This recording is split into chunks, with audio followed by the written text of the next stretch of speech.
హరే కృష్ణ అండి, పద్మావతి కిచెన్కి వెల్కమ్ అండి. మీకు ఇంకొక కొత్త రెసిపీ ఈరోజు పుల్లగుమ్మిడికాయతో కూర వండుతానండి. ఆవా పుల్ల కూర అండి ఇది. కొంచెం ఆవాలు ఒక 2 చెంచాలు వేసుకుంటాం, కొంచెం నువ్వుపప్పు, రుచికి సరిపడ్డ ఉప్పు, పసుపు, ఒక 3 పచ్చిమిరపకాయలు, తర్వాత చింతపండు కొంచెం, అసలు యాక్చువల్లీ ఇది పుల్లగా ఉంటుంది కాబట్టి ఇంత చింతపండు అక్కడ కొంచెం పుల్ల తీసి వేసుకుంటాం. అలాగే ఆవు రుబ్బినప్పుడు ఒక 2 ఎండుమిరపకాయలు, ఒక పచ్చిమిరపకాయ వేసి ఒకటి కానీ మన కారం అంతా మీరు తినగలుస్తాం.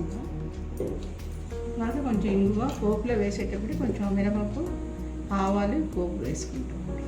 ఎండుమిరపకాయ ఇవి చిన్న చిన్న ముక్కలు తరుక్కోవాలి, తొక్క తీసేయాలి, తొక్కతో బాగుంటుంది. ఈ పుల్లగుమ్మిడికాయ తొక్క చాకుతో తీసుకోండి, కత్తిపీడితోటి. కానీ ఆ పొటాటో కట్టర్తో పీలర్తో గట్ట తీస్తే కష్టం అండి, చాలా హార్డ్గా ఉంటుంది. అందుకే మేము చాకుతో తీసాము. దీనికి కొంచెం ముక్కలు ఇలా పొడవుగా దొరుకుతుంటే బాగుంటాయి. ఈ విధంగా దొరుకోవాలండి, ఇలా పొడవుగా దొరుకుంటే బాగుంటాయి. ఇది పైన అంటే ఇది వాటర్ ఎక్కువ ఉంటుంది కాబట్టి ఇందులో మీరు వాటర్ అయితే వేయక్కర్లేదు. ఇది పొయ్యి మీద పెట్టగానే నీరు అయిపోతుంది. దీనికి రుచికి సరిపడా ఉప్పు వేసుకొని కొంచెం పసుపు రవ్వ వేసి ముక్కులోని పెట్టేస్తామండి. లేదా కుక్కర్లో అయితే ఒక అరపరిపించండి. ఇలా వేగానలాగా మరీ మెత్తగా అయితే అవ్వవు, కానీ ఉడుకుతాయి, అలాగే బాగుంటాయి. అలా ఉడికిన తర్వాత ఈ చింతపండు కొంచెం మగ్గు తీసి వేసిస్తాము. ఆవులను ఏంటంటే ఈ మాత్రం ఇక చూడండి, ఒక చెంచాడు మరి కొంచెం వేస్తాను, మళ్ళీ ఘాటు ఎక్కువ అయిపోతుంది. అలాగే కొంచెం నూనెపప్పు వేస్తున్నాను. నూనెపప్పు ఎక్కువ వేస్తే బాగుంటుంది, వేయకపోయినా పర్వాలేదు, వేస్తే బాగుంటుంది. ఇక ఒక 5 చెంచాలు నూనెపప్పు వేస్తాను. ఈ చింతపండు కూడా కొంచెం జ్యూస్లో తీసి అందులో వేసి తిప్పి వచ్చండి ఈజీగా. మళ్ళీ వేరేగా జ్యూస్ తీయకుండా ఇందులో పిక్కలు గట్ట లేకపోతే కడిగేసి ఇది కూడా అందులో వేసి తిప్పివచ్చు. ఈ పులుపు ఎక్కువ అనుకుంటే ఇక ఈ మాత్రం చాలు, ఎందుకంటే ఇది పుల్లగా ఉంటుంది, అందుకు ఈ మాత్రం పులుపు వేస్తాం అనమాట. కడిగేసి వేస్తాను. 2 చిన్న ఎండుమిరపకాయలు, 2 పచ్చిమిరపకాయలు వేసాను, నూనెపప్పు, ఆవాలు, కొంచెం వాటర్ వేసి చింతపండు కూడా వేసి ఇందులో తిప్పేస్తాం. ఈ కూర ఉడికిన తర్వాత అది ఇందులో కలిపిస్తామండి. పోపులో మినపప్పు, కొంచెం జీరా వేస్తాం. పొయ్యి వెలిగించాం కదా, అందులో మీరు ఇందులో మరి వాటర్ ఏమి వేయక్కర్లేదండి. ఇక దీనికి తగ్గ ఉప్పు వేసిస్తాను, కొంచెం చిన్న పసుపు వేస్తాను.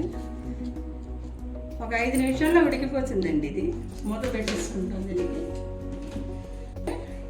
మీకు ఇదంతా వాటర్గా వేపుతుంది, మరి వాటర్ వేయకండి.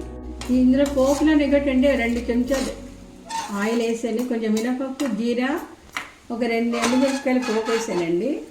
ఈ పోపు వేగే లోపల ఇక ఇటు పక్క కూర రెడీ అయిపోయింది. చూడండి, కూర రెడీ అయిపోయింది. ఇది మరీ మెత్తగా అయితే ఉడకదండి, అంతే, దాన్ని తాలూకా కన్సిస్టెన్సీ ఇలాగే ఉంటుంది, మరి ఉడకదు. కుక్కర్లో వేసుకుంటే మరి మెత్తగా అయిపోతుంది, అందుకే కుక్కర్లో వేయలేదు. ఇక చూడండి, ఇలా చాకుతో తీస్తే ఇలా ముక్క అయిపోతుంది, అంతే ఉడకడం దాన్ని కన్సిస్టెన్సీ. ఇప్పుడు ఇందులో ఏం చేస్తామంటే ఆవు రుబ్బుకున్నాం కదా, ఆవాలు, నూనెపప్పుని, ఒక 2 ఎండుమిరపకాయలు, పచ్చిమిరపకాయ వేసాను కదండి, ఇది ఇందులో కలిపిస్తున్నాము.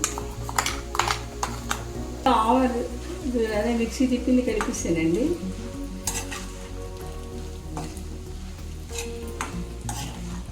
ఇందులో నేనైతే ఇప్పటివరకు నూనె వేయలేదు, ఇప్పుడు ఆ పోపులో వేసిన నూనెనండి.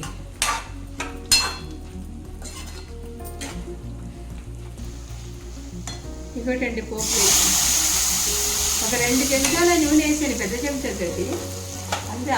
అదే ఆయిల్, మరి ఎక్కడ నేను వేయలేదు. అంతేనండి, రెడీ అండి పుల్లగుమ్మిడికాయ ఆవా పుల్ల కూర. చాలా బాగుంటుంది, మీరు కూడా ట్రై చేయండి, కామెంట్ పెట్టండి.